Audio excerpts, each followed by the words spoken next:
Yeah. Okay, let us pray, Lord. We thank you, Lord, for this wonderful time you've given to us. Salamat, Lord God, for your word. Lord, we ask you to open our hearts, our mind, our ears, oh God, that we can understand your word and it will give us a way, Lord, to become obedient on your word, oh God. Salamat daan, Holy Spirit, override everything what I have prepared. Salamat, Lord, in Jesus' name, amen. Okay, so yesterday, previous days na si Pastor Wendell nag-share siya about sa chapter 7. It talks about the the man and the woman relationship in marriage and also about the single life. And today in chapter 8, in First Corinthians chapter 8, so we will move to another topic about concerning the sacrifice to idols in Corinth. Nakabasa na, I know na some of you nakabasa na ani. So dinhi no nag-istorya diri sa chapter 8 ang mga sacrifice sa mga idols, which is kaning mga gisacrifice da ay no before dinhi ginabaligya sa palengke, ila na din gisacrifice sa mga idols. And even kung naaday kay bisitahan ng mga pamilya, kung bisita ka sa ila, kung pakaunon ka, ang kanading mga pagkaon na kay ila na po day nang na-offer or na-sacrifice sa mga idols. Tuwing ana day ang practice dito sa Corinth na lugar, o sa Corinth na church. Karon na maunang si Paul before niya address na concerns about sa sacrificing of food no sa mga idols is nag-lay down jud siya mga general principles, which is kailangan pud nato ni mabalaan kay dili lang man ni siya nahitabo sa una kung time sa Corinth na church or sa place nila, but sa ilang city. But of course karon no makita nimo ni kung mahuman nato na topic ang chapter 8, nakita nato na nagahitabo pud ni karon sa atoa, right? So karon you should always take note the general principles of this. Okay? If you read in verse 1, now concerning things sacrificed to idols, we know that we all have knowledge. Knowledge makes arrogant, but love edifies. If anyone supposes that he knows anything, he has not yet known as he ought to know. But if anyone loves God, he is known by him. Dinhi no, makita nimo niyang si Paul diri sarcastic kay siya mustorya. Pero ang iyang ginapa-emphasize gid niya dinhi is kanang it is love that must guide our action and not merely knowledge. Na mas importante ang love kaysa knowledge. Okay? Mas importante ang love kaysa knowledge. Mao nang gina-highlight ni Paul diri na principle. Diya ganin siya diri, it is love that must guide our action and not merely knowledge. If you have knowledge without love, it is just puff you up. Pasabot ana, knowledge breeds conceit or knowledge produce conceit. Usa pasabot anang it is just puff you up. Kumbaga, mahimo kang arugante or modako lang imong ulo kung daghang kag or knowledgeable ka, daghang kag nabal-an. Kanang like murag og kanang kita mamog hydrocephalus na bata. Asa man ako ang mga kasturya diri murag wala naka off ka man halos tanan. No, so duha ra day akong kasturya diri karon. So kung nakakita mo ang mga hydrocephalus na mga bata, mao ni siya mga dagkong ulo. Ang mga bata na hydrocephalus is more on water lang na wala kay na sila or gamay lang ba ang brain ana. Mao ni mga people na more on knowledgeable. Wala nila gina-practice ang love. Manaingon din ni it'll just like a puff up, no? Kaya mayingon ka diri being a spirit kung being a spiritual man or a Christian man, no? Kung gusto nimo tawagong kag clever o tawagong kag wise, dapat puno ka og gugma. Dili lang more on knowledge. Kam- ah, kabalo ka sa mga scriptures. Memorize nimo ang scriptures. Pero wala kay love, no? And makita jud nimo karon din na is love, ang love daw which are intelligence or IQ is tested in the Christian life not by the Bible knowledge. Okay? Kung tinuod jud na Kristohanon ka na tao, and makita jud nimo na bright jud ka na pagka-Kristohanon, is dapat mapuno ka og gugma. Dili lang more on knowledge. Dili ibig sabihin na perfect ka sa imuhang devo or naabay mga memorize man daghan ba kag memory verse. Mo nang pasabot ana is kung perfect ka ana dili pasabot na kailan na ka sa Ginoo. Okay? And even dili po ingon ibig sabihin na kailan na po ang Ginoo sa imo ha. Okay, mo na siyang ginatawag din na hydrocephalus Christian. So maybe makaingon ka, hydrocephalus na siya na disciple. So kana kung naay mo ingon sa inyo ana, hydrocephalus na siya na disciple. So kabalo na mo say pasabot ana. Okay? Mo nang it is love which fills us up and help us to grow into full stature. Knowledge pops up, but love builds up. Kaya nga no, mura po daw na siya og kanang kuan na kay sa unang panahon daw, no? Kay dili pa manggod kaayo ing ana accessible ang Bible. But katong 20th century na, grabe na ka-accessible ang Bible. Even today, tanaw nimo daghan kay mga version and daghan kay kanang mga translation, no? Mao ni ang uban na sige study, no? Marag usahay mahimo nilang ginahimo lang nila magdebate sila, magkuan sila kanang sa tawag ana pabrightay sila naapay mga quizzes or whatever din ha. Pero dili ibig sabihin na kailan na sila sa Ginoo ana. Okay? Kailangan nimo masabtan karon na if you are really a true disciples of Christ, or you're a Christian man, or you're a spiritual man, always nimo ibutang sa mong heart na it is about love. And why you do, why you serve, because of love. Okay? Dili ingon na daghan kag naibalaan nabasa nimo sa Bible pero wala pud ka nag-obey. Tanan din ha, it's all about love nagbutang din ha. Kay kung more on knowledge lang ka, I'll tell you, you are the number one enemy of God. Diba? Remember, if you are prideful, God will resist you. Diba? And that in 1 Peter 5:5, if you are humble, then God will give you grace. God will give you grace. Mo nang tanawon nimo sa first two commandment din na ang first two commandment is love God with all of your heart, mind, soul, and spirit. And ikaduha, love your neighbor. Mo nang if you have the two commandment in your heart, mo nang ano man ka share sa gospel, ngano man ka naga-preach, because ang pinaka goal jud nimo is you understood the word of God and you apply it. That's why, no? Ang goal ana because of your gilab nimo ang tao. Love nimo si Lord, gilab nimo ang tao. Kay kung love nimo si Lord, di makita nimo, nasabtan nimo, pinaagi siyang pulong, kung mabasa nimo, ay Lord, dahil kung love ka, dapat gyud love gyud nako ang mga tao, no? Dili pwede na mayon ka, Lord, I love you, Lord, pero di ka kabalo mo forgive. No, dili ka kabalo mo love sa ubang tao, wala kay care. Rude kay ka, harsh kay imong mga words, wala kay batasan. Dili pwede ana makaingon ka kay Lord na love nimo si Lord.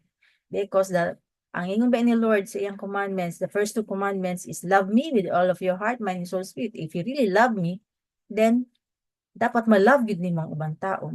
That's why ingon din ni no, in 1 Timothy chapter 1 verse 5, but the goal of our instruction is love from a pure heart, and a good conscience, and a sincere faith.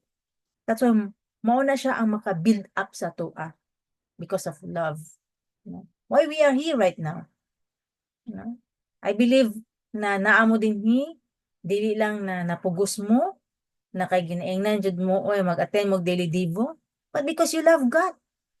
And because you want to love God more, you want to serve Him, you hear His voice through ingani magbasa ka sa Bible or sa daily devo nato. And then which is kung really love gud nimo si Lord, then mapakita nimo sa ubang tao ang imong love.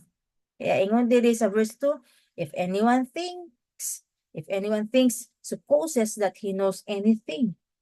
O dili ibig sabihin na ikaw, no, as you go along sa pag-study nimo sa word, pila na ka years in the ministry or reading the Bible, for example sa kuha, 16 years na ko.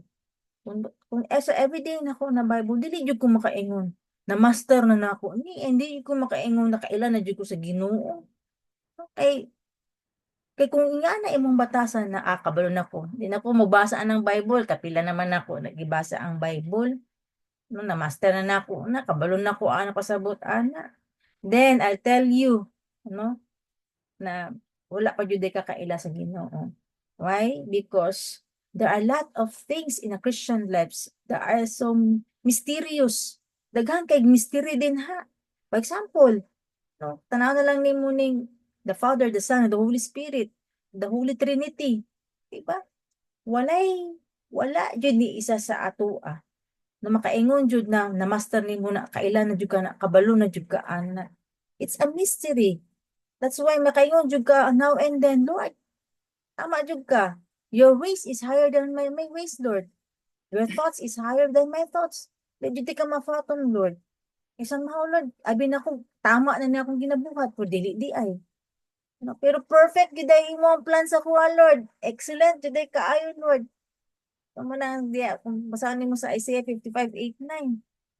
Kay kung umiingon ka na how na jud ka kabalo na jud ka, I tell you, wala pa jud nimo natungkad ang knowledge about God, about the Holy Trinity. Mabal-an lang nimo na during the judgment day. Mo atubang na ka sa Ginoo, diya nimo mabalan ang tanan. Kaya di ay nahitabo ni sa ako ka. Kaya di ay siya akong nabana. Kaya di ay mo din mo giagian. Kaya di ay mo kanang early kaayo na matay ang ako ang pagmangkon. Ay kaya di ay Lord na gikuha na din nimo dayon na ako ang daddy, akong igsuon. Kaya di ay Lord. So tanan nimo mga questions na nahitabo sa inyong kinabuhi, matubag na siya pag-atubang nimo sa Ginoo. Yeah. Dili gyud nato ma-question or di kita makabalo unsa tanan ang naa sa Ginoo. Okay? Because ngayon din once you have the love of God instead of kana more knowledgeable, mas daghang kag nabal-an, pag once na love din si Lord, din mangingon ang Ginoo sa ato, now you know me. Wa nato, nasabtan ba nato? Dili based sa imuhang nabal-an sa Bible lang, sa scriptures. Kabalo na ko, nabasa na ako na, kaya nga ana. So, wala kay love. Di makaingon ka, kailan ako sa Ginoo? No.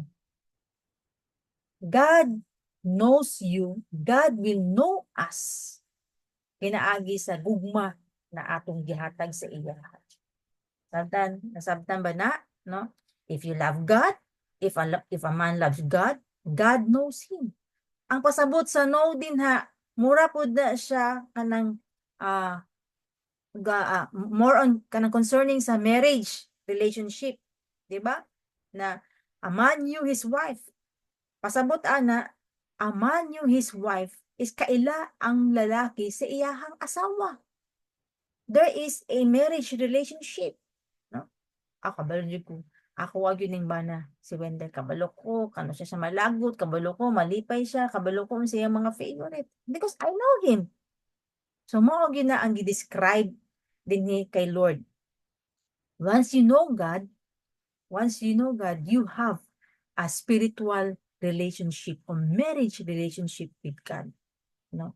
Kay dili lang siya ingon na memorize nimo ang mga verses that you really know Him. But because of you love God, then God will also know you. Basahon nimo ni sa Matthew 7:22-23, ingon diri, on judgment day, many will say to me, Lord, Lord, we prophesied in your name and cast out demons in your name and perform many miracles in your name. But I will reply, I never knew you. Get away from me, you who break God's law. So ang pasabot sa I never knew you, it's the same word with no. No? So ingon din in the other words, I never had a marriage relationship with you in spirit. I never knew you. So, unsay pasabot ana? I never knew you. Kung basahin mo sa 1 Corinthians chapter 8 verse 3, it means that you didn't love me with all of your heart. Diba? Bride man ta. And naman ang Ginoo ato ang groom. Bas maabot ang time ba maingon siya na I never knew you, Lord, no? Dili jud ka makaingon na kanang love nimo si Lord kay tungod daghan kay kanang gibuhat na maayo sa iya. No, daghan kaayo na but because daghan ka gibuhat sa iya pero dili day siya out of love, out of compulsion, na push lang ka or napilitan lang ka, niadto ka, nag-share ka sa gospel, adto kag mission, attend kag mga fellowship kay napungsan ka, no? Mo nang matingala ka mao ang Ginoo sa imo, I never knew you. You are not my bride. Why? Mao day ni because you did not know your bride. One way of that, you did not love God with all of your heart. So, sabi gid si Lord, no? Ang gusto gid ni Lord sa ato isang gugma, no? Dili lang ingon pinaagi sa okay mao ni akong buhaton ni check ni no abi nimo tanan tama imong gibuhat, but we need to assess now if kana ba tanan na imong gibuhat sa iyaha o gibuhat nimo sa iya sa sigtao, no, sa mga sa mga people is with love ba na tanan. Kay kung with love na siya, it's not all about knowledge. Then makaingon ka. Maingon po na Ginoo sa imo, now I know you. You are my bride. Okay? It's not all about na you are good in reading, you are good in memorization sa scriptures. It's not that. Dili na siya mark karon na mahimo kang bride ni Lord. In the judgment seat of Christ, marks are given only for love, not for knowledge. No? So that's why na familiar naman tatanan din ni about the two trees in the Garden of Eden. Di ba na dito say forbidden? Na enapo dito dili siya forbidden. Manang na tree of knowledge and good and evil, that was forbidden tree. And the other one is the tree of love, which is not forbidden. Kung tanawon nimo ang 1 Corinthians chapter 8 verse 1, ginadil ta ani. Ginadil day ta aning duha ka puno, duha ka trees, no? The tree of life, which is the tree of divine nature, which is love. Always dita kaya di ay kaning si Satan gusto jud da perminti i-tempt niya na to avoid the tree of love and always be in the tree of knowledge of good and evil. Example, no? As a disciples of Christ right now, dili naman ta niya basta-basta mailad kung mayong kag ayo na buhata kay sala na. Kay kabalo naman ta na dili na maayo. And dili na mo pud niya mailad na ayaw basa og Bible. Kay mo basa man jud tag Bible. Pero one way of that na ginatenta niya is kaning love na ni. Kanang dili lang ibig sabihin ang love na ginaingon dai dinhi is ang imong devotion to God, na ang proof gyud ay na love nimo si kay Lord is ang imong obedience sa iyaha. Kay kung unsa iyahang gisulat sa iyahang principle, sa iyang law is gina-obey nimo, pasabot ana love nimo si Lord. Okay? If you love me, Jesus said, you keep my commandment, that's the proof of our love, of your love to me. If you love me, Jesus said, you keep my commandment, that's the proof that you love me. So, dapat maging aware ta sa scheme ni Satan karon. Na, dapat dahil karon ang ato ading bantayan karon, tanan ba natong ginabasa karon? Is gina-obey ba nato with love? Kaya kung dili, maingon gud si Lord sa imo ha. You are not my bride. Wa ako kaila sa imo gana, mataana. No, abi nimo ba? Perfect na kay Lord, 100% Lord. Magkita gyud ta sa langit, Lord. Makasulod jud ko sa millennial, Lord. Ma-rapture jud ko. Nakarila kaniman na ay na principle, wala din nimo na-apply. Because of walay love. Okay? So, obedience is more important than knowledge. Dili memorize na nimo ang scriptures. Dili ibig sabihin, nag-share na ka din ha sa RW. Memorize na nimo tanan din ha. Pero, ang question is, nag-obey ba ka? Love for God is manifested in obedience. Okay? Obedience is more important than knowledge. Love for God is manifested in obedience. That is a very clear na principle na gilay down ni Paul. Okay? I know na pag more gani importante sa imo ang knowledge than obedience, you are in danger. Okay?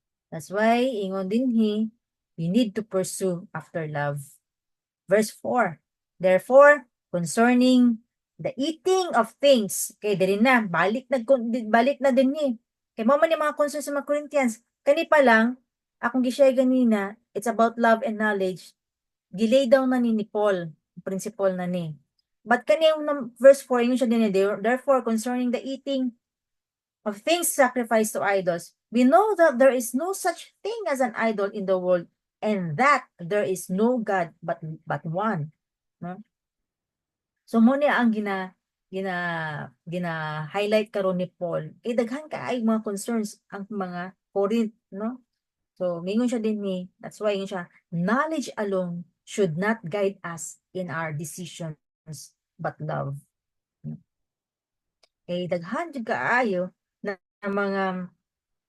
mga kailangan butangan o mga decisions ni mga taga-Corinth. Maybe nagkan kay sila concerns aning mga sacrifice nung gina-offer, mga offer nila, mga sacrifice sa mga idols. So dili sila siguro libog. Nagkan kay sila mga concerns, that's why naglay na daan si Paul. Highlighted ni Paul din, knowledge alone should not guide us in our decisions, but love. Okay. Muna yung siya din na if we do the principles of God, pero walay love, meaning, gibuhat lang nimo na because of your own selfishness, nag-follow ka sa imuhang own flesh lang na tawagan na, yes, tama jud ni mo, jud niya akong nabasa, and then you also violate, because without love, you also violate the principle of God. Clear kaayo niya, ipakita nato din na ngano man jud makaingon si Lord na without love, you also violate the principle. Okay? So, 1 Corinthians, it's also a letter that shows us the attitudes of the carnal Christians and the attitude of the spiritual baby. That's why in verse 1 to verse 3, no, gina-address yun ni Lord, gina-address yun ni Paul din ang contrast between knowledge and love. Makita nimo sa mga carnal Christians, they are always taken up with knowledge. Ingani man gud ni, nasa mga gina-follow ba, law abider kay sila ba, rules by rules, no? And ang mga spiritual Christians, they're always taken up with love. And knowledge is more important than love to the carnal Christians. But to the spiritual Christians, love is more important than knowledge. Okay? So it's very clear statement that we know that an idol is not really a God. Kabalo naman jud ta ana. I believe all of us here na as a Zoom, as a disciples of Christ, no, idol is not really a God. No? There is no such thing as an idol na made of wood, stone, or precious metals. So, wala ni siya. Wala ni value. Kung tanawon ni mo, there's only one God that exists. The Father, the Son, and the Holy Spirit. Trinity. Kabalo jud ana. There's nothing with existence of those idols na made of wood, stone, or precious metals. They're just wood. Kahoy lang na sila, metal lang na sila. Pero wala na sila value. That's why in verse 5, ingon siya din for even if there are so-called gods, whether in heaven or in earth, as indeed there are many gods and many lords. Bisan pag nagaingon ang uban nga adunay mga Diyos sa langit o sa yuta, o bisan pag daghan ang gitawag nga mga Diyos o mga Ginoo. Apan, sa verse 6, apan, alang kanato adunay usa lang ka Diyos, ang atong amahan nga nagbuhat sa tanang mga butang og nagkinabuhi kita alang kaniya. Ug may usa lang gayud ka Ginoo, si Jesu-Kristo. Pinaagi kaniya nahimo ang tanang butang ug pinaagi usab kaniya kita may kinabuhi. There are so many religions these days, no? Aghan kay mga denominations and religions. But we all believe that we are already in the light. So kabaluta kung saan tinuod, we know the truth about Jesus Christ. Na si Jesus Christ comes from heaven, comes to earth, no? Comes from heaven, niadto siya sa earth, and he died, and he also resurrected. We know that, and he gave his Holy Spirit on us. That's why kung kita kabalo ana, we know the truth. Then there is only one Lord, Jesus Christ, and there's only one God that exists. Then, if there is one God, our Father, one Lord, only Jesus Christ, through whom all are things. In other words, He is the one who made everything. So siya, tanan ang naghimo sa kalibutan. Even sa atoa, siya naghimo sa ato. Mao na nag-exist ang kalibutan nga, and mao nag-exist na ata because He made that everything. He gave life, physical and spiritual life. Sabtan ba nato na? Dapat, I don't know, I know wala namang questions about that. And let's proceed to verse 7. Ingon din ni, apan, adunay mga tumutungo nga wala masayod niini nga kamatuuran.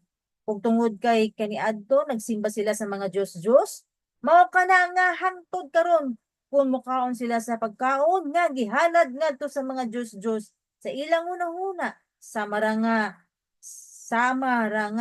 nakiguban gihapon sila sa pagsimba sa mga Diyos-Diyos. Busa nagapakasala sila sa ilang konsensya tungod kay kulang pa ang ilang nahibalwan. Kay alang kanila sala ang ilang gibuhat. Nasabtan nato ni, basahon ninyo ang verse 7. No? Kung ang point din ni sa verse 7 is they highly regard about kaning pagkaon sa mga meat, no, nagi-sacrifice na sa mga idols.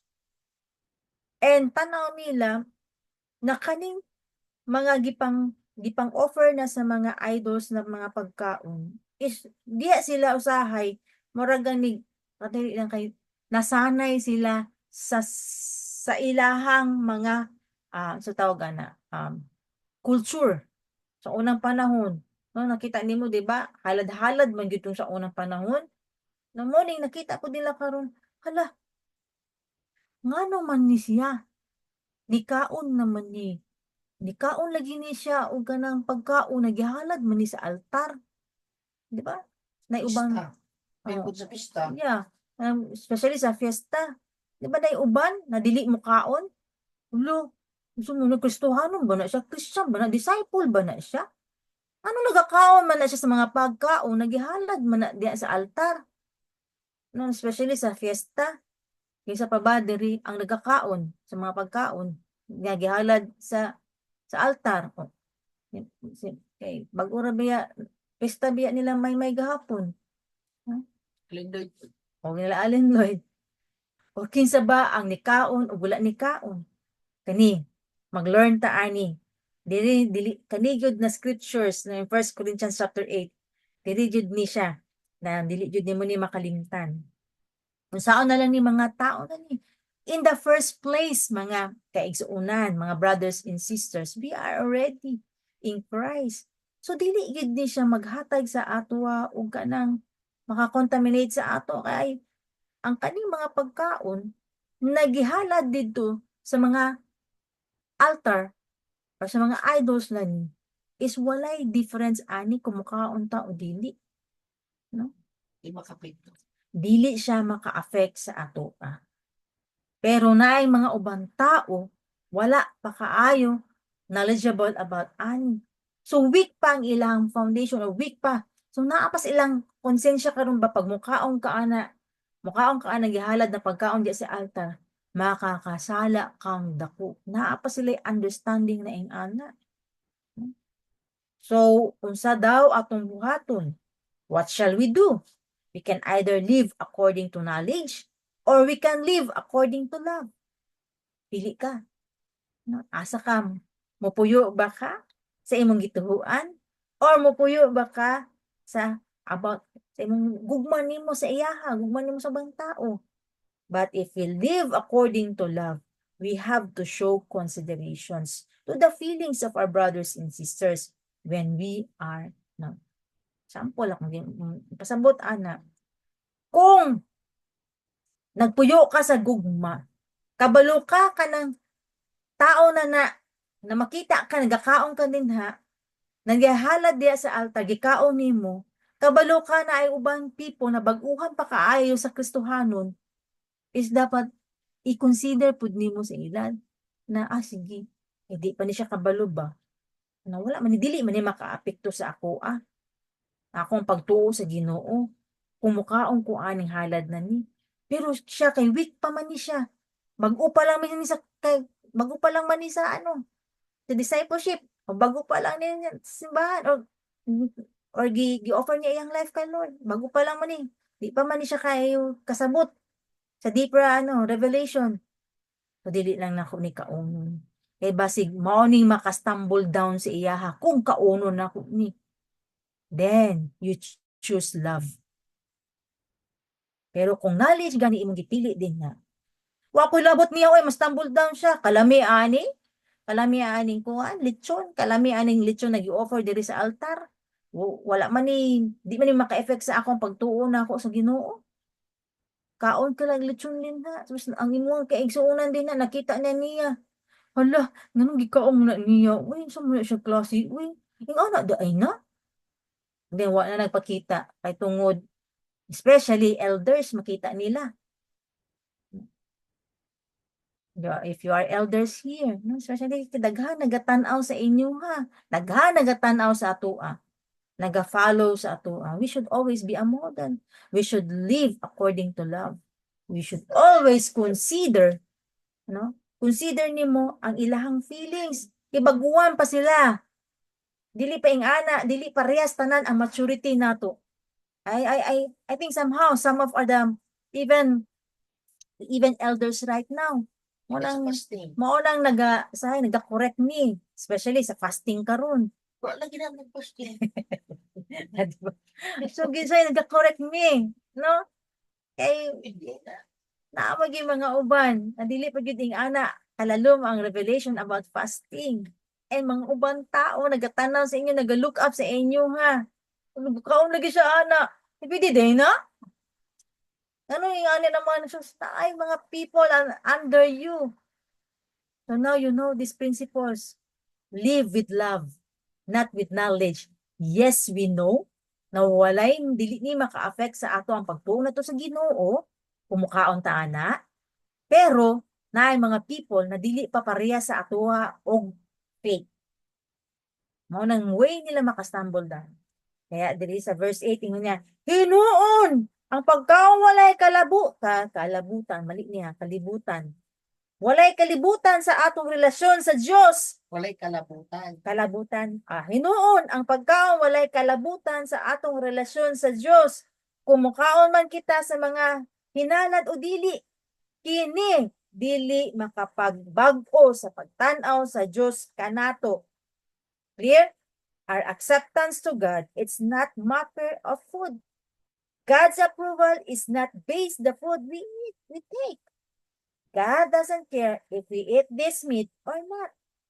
Our food cannot change our place in God's eyes. Even, there is absolutely no advantage or disadvantage in eating in a particular thing. Dili siya makaingon na makaapekto sa atong spiritual life. That's the basic principle.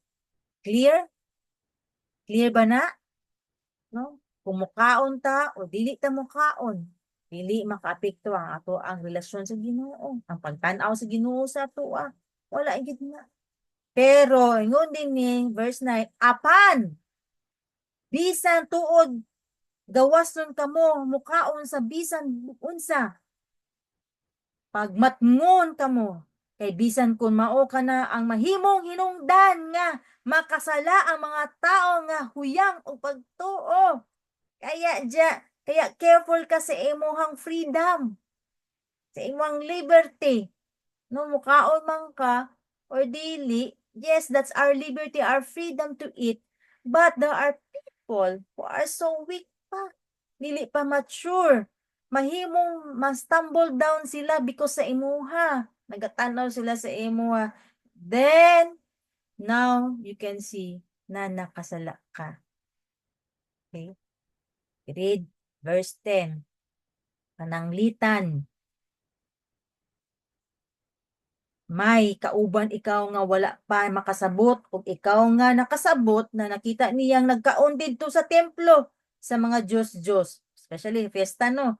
Dili ba makaaghat kini kaniya nga mukaon usab sa pagkaon nga gihalad ngadto sa mga Diyos-Diyos bisan pa sa iyang pag-ila nga kini sala. No? So even though your conscience is not troubled, in English, when you are eating there, but our concerns is our brethren's conscience. Panahon nimo ang iyang conscience is very weak pa, makastumble down. Disturbed kay siya ana. Unsang resulta ana? Maruwen iyang life. Maapektuhan siya. Luina atong niya. Uy, unsa man to? Tama ba niya akong gisudlan na simbahan? Ano yato man to mga disipulo dito? Mga lagi sila og mga kuan. Tinuguan. Mga dinuguan. Plus puto. No? Gihalan naman to dito sa altar nga gikaon to niya. Tama ba niya akong gisudlan? Tama ba ni? Tama ba ni ang DCIF? Asam da ni, no? Muha lagi na siyang tanduay nga gihalad sa So the brother which whom Christ died because of your superior knowledge, you're bringing disaster to your brother. Mao ni siya ang danger pag naga-live out ka into knowledge. Diba? Okay, pag naga-live out ka into knowledge, daghang kag questions in mind. Tama ito yung gibuhat. Pag dili ka naga-live out with love, kabalo ka, na dili na makaapekto sa imo makaapekto ang imong relationship with Lord. Because you love God with all of your heart, mind, soul, and spirit, no matter what, unsa man na ang imong gikaon, dili na makaapekto kay Lord. Wala siya mo gani na ang food, no? Previous mo naman yun na ginatalk nato about food is dili siya valuable sa eternal life. Walay labot ang Ginoo kung mukaon kaana o dili. But no, makita niya din kung kana man ang imuang mga kaigsuon na mao pa na ang iyang level of maturity. Then kung mag-cause ka mag-stumble down in verse 12, ingon din niini nga pamaagi makasala ka. Ingon din niini nga pamaagi makasala ka kung kakang Kristo tungod kay nakasala ka sa imong igsuon nga huyang o pagtuo tungod sa imong gibuhat nga nakapag-aghat kaniya sa paghimo sa butang nga supak sa iyang konsensya. Okay? So many people don't see that when you sin against your brother, you are sinning against Christ. Clear? Dili biya tanan nakasabot ani. Kaya moingon sila, ay, this is my freedom. No, ako aning wala ko'y labot sa iyaha. Ang kamot siya din ha, bahala siya diya. Dapat makabalo siya. Manay mga nganan dapat makabalo siya. Okay ra kay mukhaon. No? So you are not considering his feelings about that, his conscience or iyang kuan na iyang maturity na pa din na. Kaya si Paul nakasabot gyud si Paul. Kay katong time na gi-persecute niya ang mga Christians or gina-persecute niya ang mga disciples ni Jesus Christ, unsang giingon ni Jesus Christ sa iyaha? Paul, Paul, Paul, why did you persecute me? Wala niingon si Jesus Christ, Paul, Paul, Paul, why did you persecute my disciples? Wala siya niingon. Kundi niingon si Jesus Christ, Paul, Paul, Paul, why did you persecute me? Because Jesus is the head. Once you persecute the body of Christ, you are also persecuting the head, which is Jesus Christ. Kaya, kung ikaw ang reason na mag-stumble down ang ubang tao, nakasala ka. Clear? Very clear ba na? I believe no, dili na ta mag-questions about anang kuan, mukha angay ba ni kaunong pas? Nga ba taan ni pas? Unsa ba ni pas, no?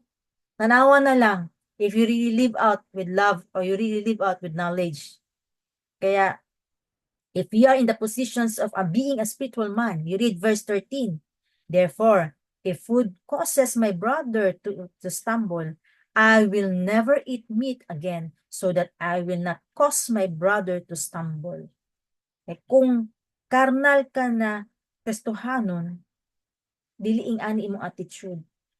Kay kung carnal ka, kung naa kay carnal na attitude, ang imong attitude is wala kay labot, wala kay naga-care sa feelings sa imong mga brothers and sisters. Wala kay concern sa ilaha. Concern lang nimo imong sarili na ma-feed ka. Kumbaga, ma-feed ang imong mga pleasures, imong mga desires. Okay, kaya ingon sa Romans 14, ingon din ni si Paul, nagsulat ani, we must not seek just to please ourselves. Jesus did not please himself. Kaya ginatudluan ta karon sa principle sa 1 Corinthians chapter 8 na in all areas of our life, we want to live for God and make a good testimony for Him. We must live with love, not with knowledge. Let us pray. Lord, thank you so much, Lord, for the word that we received this morning. Salamat, Lord God. I pray that all of us, Lord, na nadunggan namo inapulong, Lord, ma-apply yun namo, Lord. Starting today, we will live out with love, not with knowledge. Salamat, Lord. Holy Spirit, tabangin ni in these areas. Thank you, Jesus. Amen.